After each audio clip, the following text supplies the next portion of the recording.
우리 가운데 일어나고 있는 어떤 갈등과 대립들이 있습니다. 인간 사회에는 다 일어납니다. 그 원인이 있습니다.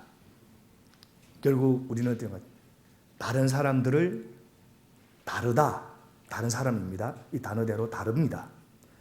다르다 하지 않고 틀렸다 하고 생각합니다. 갈등의 원인은 다른데 다르다고 하지 않고 틀렸다고 합니다. 단지 나와 다르다는 이유만으로 사람을 차별하고 거부하는 것은 우리 모든 인간의 문제이고, 죄성을 가진 사람은 누구나 다 그런 마음이 있습니다. 그런데 놀라운 것은 사실 인간의 공통점에 비하면 이런 차이는 별게 아니다 하는 것입니다. 그런데도 인간들은 수없이 많은 공통점들을 제쳐놓고 그 작은 하나의 차이로 인해서 같은 인간을 잘 받아들이지 않고 심지어 폭력, 살인, 전쟁마저 서슴지 않고 있습니다. 그렇다면 여러분, 우리 또 다시 한번 생각해 보겠습니다. 이처럼 같은 인간을 나와 다르다고 받아들이는 것이 이렇게 어려운 일이라면 우리와 존재 자체가 다르신 하나님께서 그런 인간을 받아들이신다는 것은 아예 불가능한 일이 아닌가. 인간이 인간을 보아도 힘든데 하나님이 인간을 보시면 얼마나 그 받아주고 싶지 않은 마음이 있겠는가. 이런 질문을 여러분 해본 적이 없습니까? 왜냐하면 하나님은 인간과 본질이 다른 존재입니다. 하나님께서 창조주인 데 비해서 우리 인간은 피조물에 불과합니다. 하나님께서는 영원하시지만 우리 인간은 유한한 존재에 불과합니다. 하나님께서는 거룩하신 분이시지만 우리 인간은 죄인입니다. 이처럼 하나님과 인간은 본질적으로 다릅니다. 그러므로 하나님께서 본질적으로 다른 인간을 받아주신다. 이것은 정말 상상조차 할 수 없는 일인 것입니다. 그런데 놀랍게도 성경은 하나님께서 그런 인간을 받아주신다고 하고 사랑한다 하고 말씀합니다. 인간이 다른 인간을 보면서 나는 너를 도저히 받아들일 수 없다 하고 장벽을 치는 상황인데, 창조주인 하나님께서는 오히려 있는 모습 그대로 나는 다 받아준다 하고 놀란 선언을 오늘 주고 계신다는 것입니다. 이제 베드로는 영적으로 새로운 눈이 열리면서 오늘 본문에서 아주 놀라운 고백을 합니다. 우리 오늘 본문 34절부터 35절을 함께 읽어보겠습니다. 34절, 35절 시작. 베드로가 입을 열어 말하였다. 나는 참으로 하나님께서는 사람을 외모로 가리지 아니하시는 분이시고 하나님을 두려워하며 이를 행하는 사람은 그가 어느 민족에 속하여 있든지 다 받아주신다는 것을 깨달았습니다. 베드로는 하나님께서 사람을 외모로 차별하는 분이 아니시라는 것, 다 받아주신다는 것을 깨달았다고 합니다. 이때까지 베드로는 정통 유대인으로서 유대인의 전통과 율법, 그리고 하나님이 택하셨다는 철저한 선민의식을 가지고 있었습니다. 그것이 당시 유대인들의 문화였고 모든 유대인들은 다 그렇게 생각하고 있었습니다. 심지어 예수님을 만나고 성령 체험을 한 베드로도 예외가 아니었습니다. 그런데 베드로는 환상을 통해 고넬료와의 만남을 통해 하나님이 주신 메시지를 이제야 정확히 깨닫게 되었다고 하는 겁니다. 사실 당시 그 사회에서, 유대인 사회에서 이방인의 집을 방문해서 그들과 교제한다는 것은 유대인들로부터는 불이익을 당하고 조롱을 받고 심하면 돌팔매질까지 당할 수 있는 일이었습니다. 하지만 베드로가 깨달은 것은 첫째로 진리처럼 알고 믿었던 유대인들만이 택한 받은 민족이고 이방인들은 개, 돼지 같은 민족이라고 여겼던, 그래서 둘 사이를 가로막고 있었던 그 장벽을 하나님이 깨기를 원하신다. 이것을 깨달았다는 겁니다. 그래서 34절을 보면 두 부분, 하나님께서 사람을 외모로 가리지 아니하시는 분이시고, 이 말씀이 그 말씀입니다.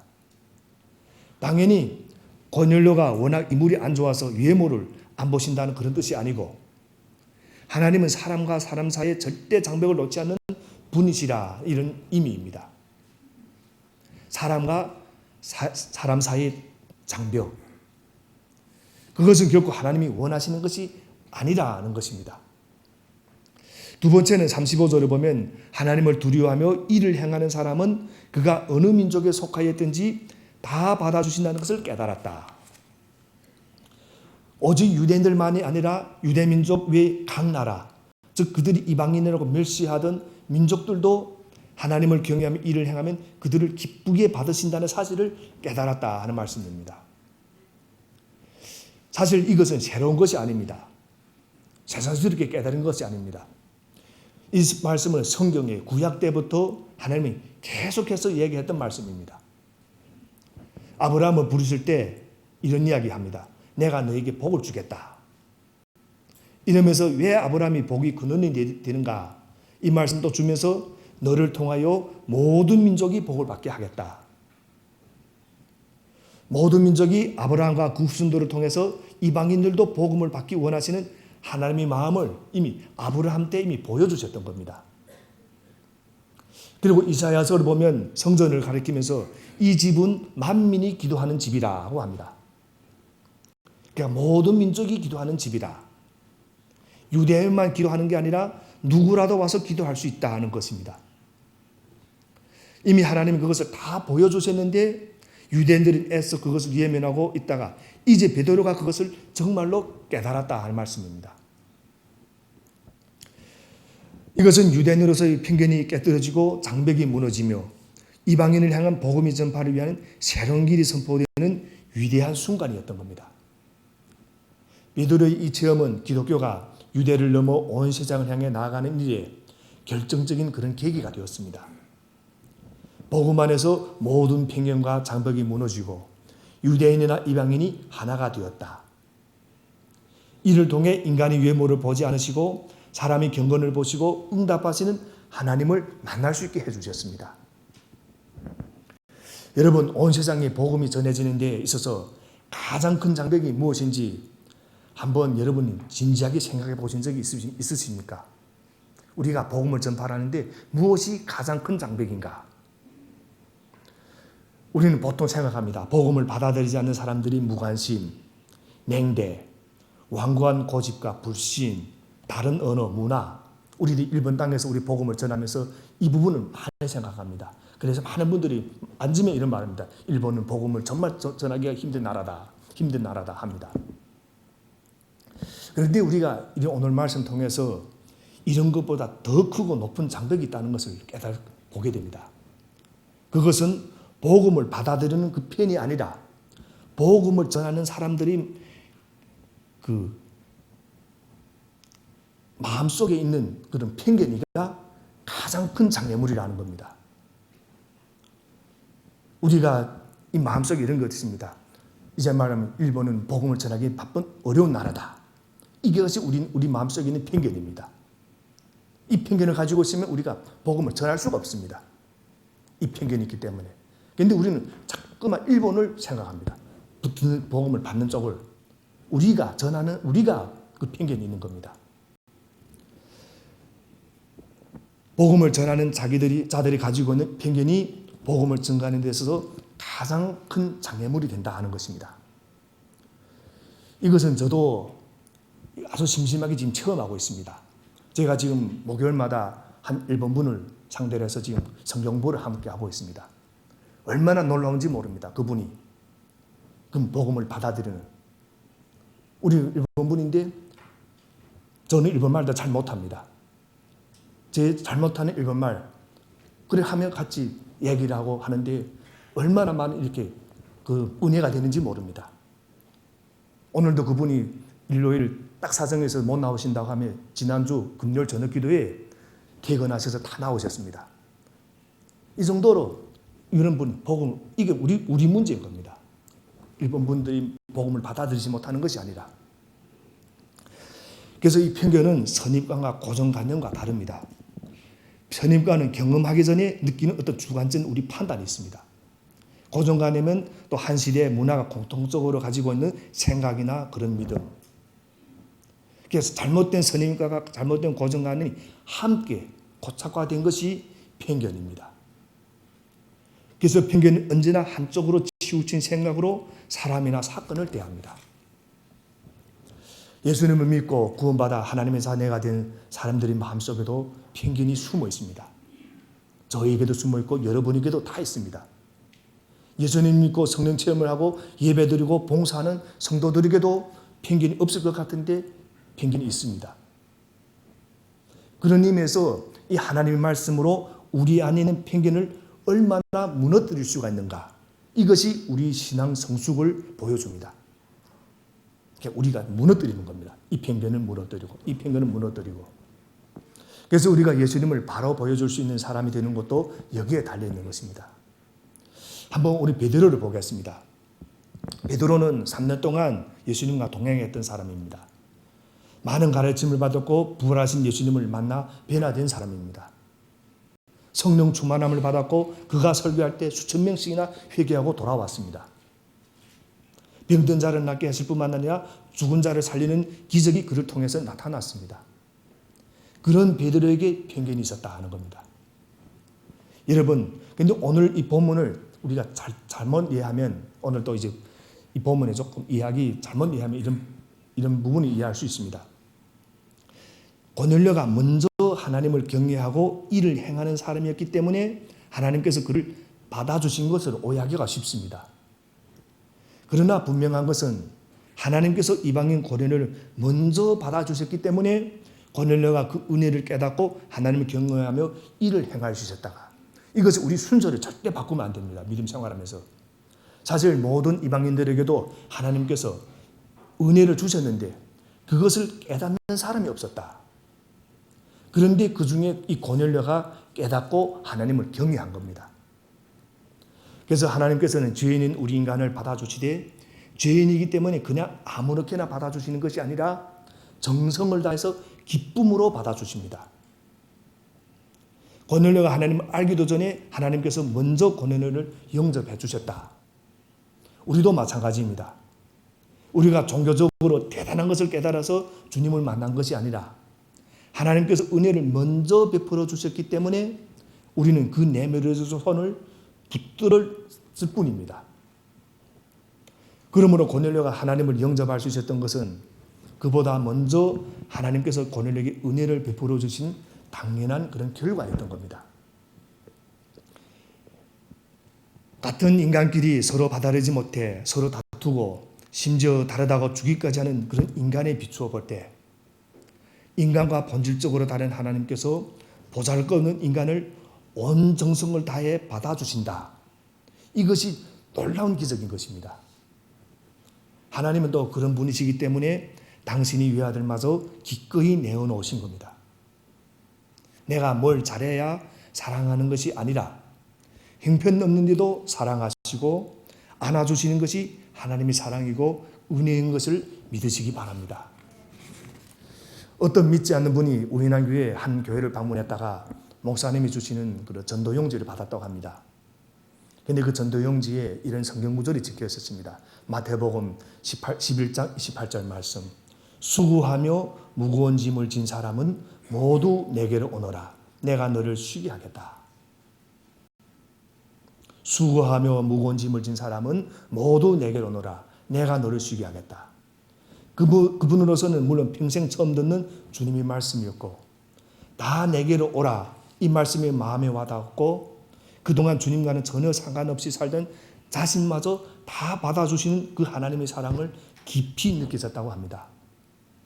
그래서 주님을 영접하고 그 교회의 성도가 되었다고 합니다.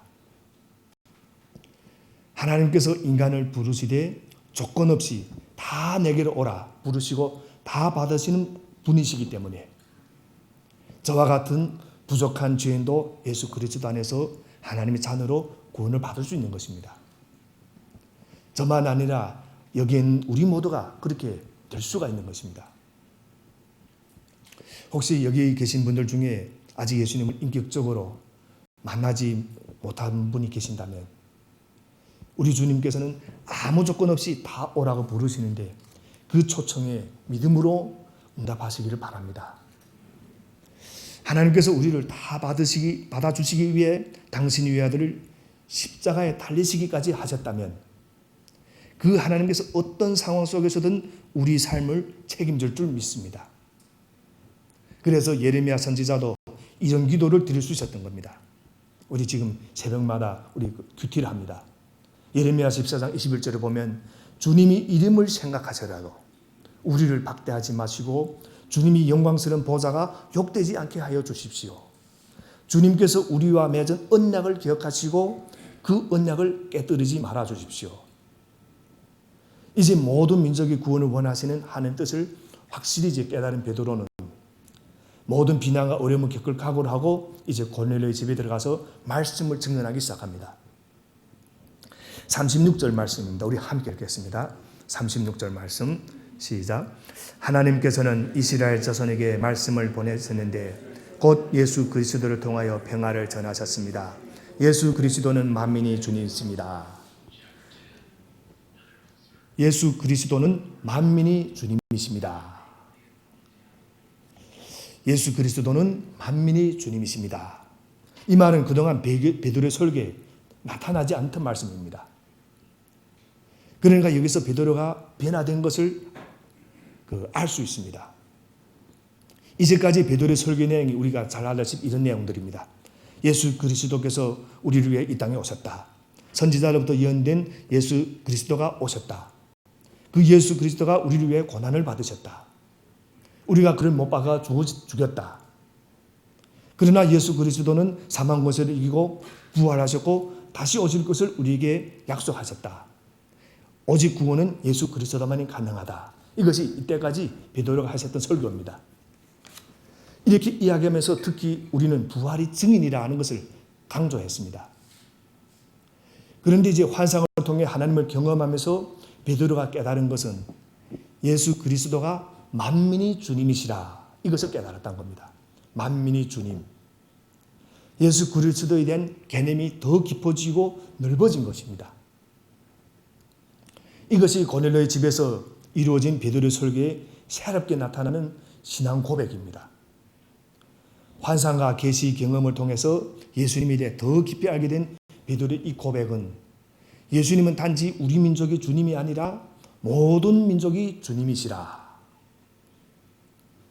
그러니까 예수 그리스도가 이방인에게 주가 되시는데 이것이 우리에게는 당연한 말이지만 당시 베드로에게는 정말 놀라운 고백인 것입니다. 그래서 이 고백이 오늘 우리에게 있길 바랍니다. 예수님은 나의 주님이시지만 옆에 앉은 여러분 누구에게 주님이시다. 내가 그렇게 좋아하지 않는 그분에게도 주님이시다. 이것을 우리가 꼭 기억하시기 바랍니다. 그래서 36절 전반부를 보면 하나님께서는 이스라엘 자손에게 말씀을 보내셨는데 곧 예수 그리스도를 통하여 평화를 전하셨습니다. 여러분 세상 사람치고 평화를 원치 않는 사람이 없을 겁니다. 개인이든 단체이든 집단이든 나라든 다 평화하는 삶, 평화를 원합니다. 우리가 좋아하는 찬양, 또 우리 또 많이 부르는 찬송 중에 이런 찬양이 있습니다. 412장 내 영혼의 그 깊은 데서 맑은 가락이 올려나네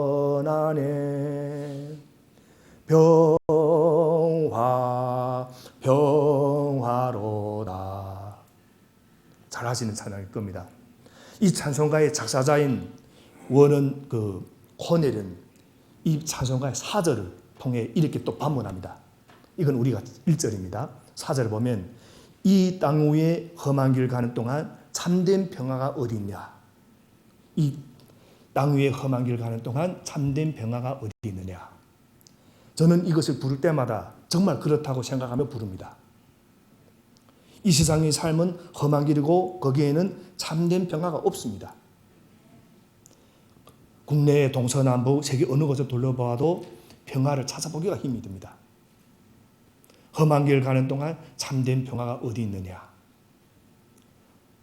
그런 관점에서 이 워런 코넬의 찬송가처럼 이 땅 위의 험한 길을 가는 동안 참된 평화가 어디 있느냐. 이 찬송가 의미는 참 의미가 있는 질문입니다. 그런데 이 코넬은 질문으로만 끝나지 않습니다. 찬송가 412장은 또 이렇게 끝납니다. 평화 평화로다 하늘 위에서 내려오니 이 그 사랑의 물길이 영원토록 내 영혼을 덮으소서. 그러니까 진정한 평화는 어디서 오는가? 하늘 밖에서, 하늘에서 온다. 우리가 만들어낼 수 있는 게 아니다. 이 땅에서 발견할 수 있는 게 아니다. 하늘에서 내려주셔야만 받을 수 있는 게 평화다. 이런 말씀입니다. 그러니까 상황의 변화에 따라서 깨어지는 평화라면 참된 평화일 수가 없습니다. 지금은 평화인데 조금 있다가 평화가 아니라 전쟁이 일어난다면 진짜 평화가 아닌 겁니다. 우리 다시 한번 이 말씀 생각해 보겠습니다. 언젠가는 무너지고 사라질 이 세상의 것으로 또 어떻게 영원하고 절대적인 평화가 생길 수 있는가? 여러분 자신한테 한번 질문해 보시기 바랍니다. 나는 지금 무엇을 의지하고 살고 있는가? 돈을 의지하고 살고 있는가? 명예를 의지하고 살고 있는가? 어떤 지위를 의지하고 살고 있는가? 어떤 힘 있는 사람을 의지하고 살고 있는가? 이런 것들은 다 없어집니다. 만약 내가 거기서 안정을 얻고 거기서 평화를 얻는다면 그 평화는 언제든지 깨어질 수 있습니다. 이 땅의 험한 길을 가는 동안 참된 평화가 어디에 있는가? 이 질문입니다. 그런데 성경은 마지막 있다고 합니다. 그 평화는 바로 예수 그리스도를 구주와 주인으로 모신 우리 마음속 깊은 곳에 자리 잡고 있다고 합니다. 우리 마음 깊은 곳에서 그 평화가 솟아나는 한 우리는 어떤 험한 일이 이 땅에서 벌어진다 할지라도 참된 평화를 누릴 수 있다는 것입니다. 왜냐하면 그것은 우리가 만들어내거나 다른 것에서 얻어온 것이 아니라 위로부터 내려주신 주님이 평화이기 때문에. 그래서 그것을 선포하기 위해서 예수님이 이 땅에 오셨다. 이 말씀은 오늘 말씀입니다. 그리고 그것이 끝이 아닙니다. 예수님은 죽으시고 부활하심으로 우리를 구원했을 뿐만 아니라 이제 다시 오셔서 심판하실 재판장이라. 그것을 오늘 본문에서 또 분명히 또 밝히고 있습니다. 우리 42절부터 43절을 함께 읽겠습니다. 42절부터 43절. 이 예수께서 우리에게 명하시기를 하나님께서 자기를 살아있는 사람들과 죽은 사람들의 심판자로 정하신 것을 사람들에게 선포하고 증언하라고 하셨습니다. 이 예수를 두고 모든 예언자가 증언하기를 그를 믿는 사람은 누구든지 그의 이름으로 죄사함을 받는다고 하였습니다. 오늘도 고백했지만 우리 예배 전에 우리 고백에서 찬양하면서 고백한 고백이 있습니다. 사도신경으로 고백하는 내용 중에 이 부분이 있습니다. 살아있는 자와 죽은 자를 심판하러 오십니다. 우리 매주마다 고백합니다. 새벽기도에 나오는 분들은 매일마다 고백합니다. 이 고백을. 예수님이 처음 오셨을 때는 하나님이 사랑을 완성하러 오셨습니다. 그리고 이제 두 번째로 재림하실 때는 하나님이 공의를 완성하러 오십니다. 만약 여러분 이거 잘 생각해 보면 이거 얼마나 놀라운 일인지 모릅니다. 만약 이 순서가 바뀌었다 생각하면 너무 무서운 겁니다. 예수님이 먼저 오셔서 나는 하나님의 공의를 이루려고 하셨다. 이러면 오늘 이 자리에 살아남을 사람이 한 사람도 없습니다. 그런데 먼저 사랑을 완성하러 오셨다. 기회를 주시는 겁니다. 그리고 믿음으로 그 사랑을 받아들인 사람들을 구원해 주시고 그 다음에 두 번째로 오실 때는 공의로 심판하신다 하는 겁니다.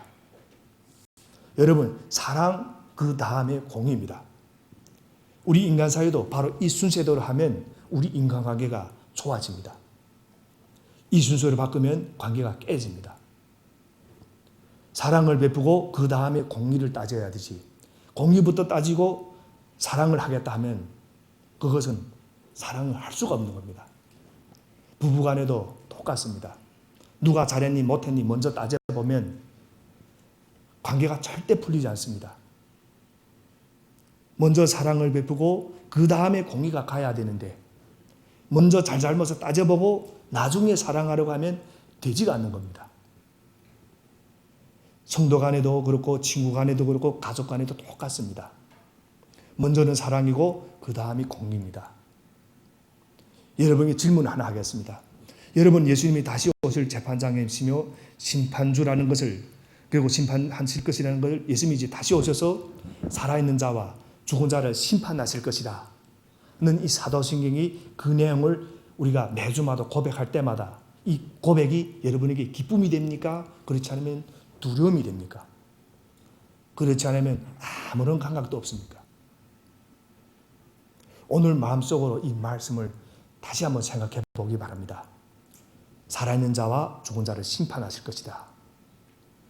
그러니까 심판하니까 굉장히 두려움을 느낄 수도 있는데 사실은 이 말씀이 우리에게는 굉장히 기뻐할 일입니다. 예수님이 재판장이 되시고 심판주가 되신다는 것은 기뻐할 일이고 기쁜 일입니다. 먼저는 예수님은 결국 구원받을 사람과 이제 구원받지 못할 사람을 정확히 구분해 주신다 말씀입니다. 이제 다시 오신 예수님은. 그래서 구원 못 받을 사람이 구원받을 사람 쪽에 만약에 슬쩍 인다 하면 이거 얼마나 불공평한 일입니까? 그러나 구원을 받아야 할 사람이 구원을 못 받아서 지옥에 떨어진다면 그 사람 쪽에 낀다면 또 얼마나 큰 일입니까 이거. 정확하게 공평하게 아주 공정하게 정의롭게 구분해 주시는 것이 오늘 사도적 이 말씀입니다. 그런데 이것은 우리 인간 관계 속에서도 적용될 수 있습니다. 사람끼리 살다 보면 관계가 안 좋아지고 불편해질 때가 있습니다. 그때 주님이 정확하게 판단해 주십니다. 재판을 할 때 보면 우리 그 인간의 재판을 보면 항상 판결이 옳은 것은 아닙니다. 왜냐하면 가진 증거에 의해서만 판단을 하기 때문에. 그래서 검사나 변호사나 판사가 모르는 부분도 있지만 아는 것과 가지고 난 증거의 한도 내에서만 판결을 내려야 됩니다. 그런데 하나님은 우리가 숨긴 부분, 모르는 부분까지 다 알고 계십니다. 과거, 현재, 미래를 하나도 빠짐없이 다 알고 계신다. 그래서 완벽하게 공정한 재판을 하실 수가 있는 분이 우리 예수님이신 겁니다. 그래서 주님이 재판장이 된다 하는 것은 아주 기쁜 일입니다. 나 억울하다. 이런 사람이 세상에 얼마나 많습니까? 교통법규 하나를 어겨가지고도 얼마나 마음이 억울해야 합니까? 내가 무슨 도말이 있습니다. 그걸 할 때 잡히면 우리가 나는 제대로 그 시간을 지켰는데 저런 거 지켰는데 상대방은 안 지켰다고 그러면 막 억울해하고 이런 거 있습니다. 그런데 하나님이 재판장에 가면 불공평하다, 억울하다 이런 소리가 절대 나올 수 없도록 완벽하게 공정한 재판을 해주신다는 겁니다. 그래서 우리가 관계에 문제가 생길 때 보면 우리가 다 자기가 옳다고 주장합니다. 자기는 옳은데 상대방이 잘못했다고 합니다. 그래서 좀 많이 봐주는 분들, 좀 마음이 넓은 분들이면 나도 좀 잘못한 것 있지만 그쪽은 더 잘못했다. 이런 정도. 그리고 나는 늘 피해자이고 상대방이 언제나 가해자입니다. 부부간에도 그렇고 자녀와 간에도 그렇고 친구 간에 성도제 간에도 그렇고 정말 누가 옳은지 정확히 판단하기 힘들 때가 많이 있습니다. 그래서 저는 목사이기 때문에 기도를 할 수밖에 없습니다. 기도하겠습니다. 이것이 제 판단입니다. 제가 판단할 수가 없습니다. 기도하겠습니다. 이것이 제가 배운 지혜입니다. 저는. 근데 진짜 기도하겠다면 그 하나님이 나중에 다 이렇게 해주시는 겁니다. 옳고 그름은. 그래서 예수님이 재판장이라는 것은 우리에게 너무나도 좋은 일이다. 완벽히 정확하고 공평하게 판결해 주실 것이기 때문에. 그러니까 우리가 주님의 법을 지키면서 살아가는 것이 우리에게는 축복이 되는 겁니다. 기쁨이 되고. 왜냐하면 주님은 모든 것을 정확하게 판결해 주시기 때문에. 그래서 오늘 이 고넬료 일행에게도 베드로의 만남이 이제 그들의 인생의 새로운 이런 전환점이 됩니다. 베드로와의 만남을 통해 그들은 세상이 허망한 옛 삶을 벗어던지고 이제 예수 그리스도 안에서 완전히 새로운 생명의 삶을 이제 시작되게 되었습니다. 사랑하는 여러분, 물질을 포함해서 세상의 것은 섬기면 섬길수록 우리를 더욱 고통스럽게 할 뿐이지 절대로 우리를 영원히 살려주지 못하고 참된 평화도 줄 수 없습니다. 오직 하나님만이 우리를 영원히 살리시고 참된 평화를 주시는 분이십니다. 그래서 유대인들은 나사렛 예수님을 십자가에 못 박여 죽이셨지만 하나님께서는 나사렛 예수님을 영원히 다시 살리셨습니다. 로마 제국은 오늘 본문에 나오는 이 베드로를 죽였습니다. 그러나 하나님께서는 예수 그리스도 안에서 베드로를 다시 살리셨고, 그래서 베드로는 2000년이 지난 오늘날도 우리 믿음이 못 잃어서 우리 앞에 계속 살아있는 겁니다. 우리 자신도 호흡이 멎는 그 순간에 하나님께서 우리를 영원토록 이제 다시 살려주실 겁니다. 그러나 하나님께서는 우리 육체가 죽은 뒤에만 우리를 다시 살리는 분이 아니십니다. 갈릴리 무식했던 어부 베드로를 그 생전에 위대한 사도로 다시 이래 살려 회복시켜 주셨던 것처럼 하나님께서는 우리가 이 땅에 살아있는 동안에도 반드시 우리를 다시 살려주십니다. 회복시켜 주십니다. 그래서 우리는 이런 말씀 들으면 우리가 오해를 하지 마십시오. 하나님은 우리를 영적으로만 살려주시는 것이 아니라 우리를 죽음과 같은 고통 속으로 몰아넣는 모든 삶의 어려움으로부터 반드시 우리를 다시 살리십니다. 우리가 믿는 하나님께서는 유대인들이 죽인 나사렛 예수 그리스도를 다시 살려주신 바로 그 능력이 하나님이시기 때문에, 그래서 이런 사실을 우리가 믿고 우리가 하나님 말씀을 따라 믿음으로 살아갈 때 우리는 이 세상을 새롭게 하는 주님이 도구로 쓰임받고 우리 인생이 정말 고귀한 인생이 될 줄로 믿습니다. 여러분, 정말 우리 안에 있는 편견이 먼저 무너져야 됩니다. 하나님의 뜻을 깨달아야 되는 겁니다. 모든 사람에게 성령의 역사가 임할 수 있도록 우리는 복음을 전해야 됩니다. 하나님이 우리를 깨뜨리시고 변화시켜 주시고 복음이 증거되기를 원하신다는 이 사실을 꼭 기억하시기를 주님 이름으로 축원합니다.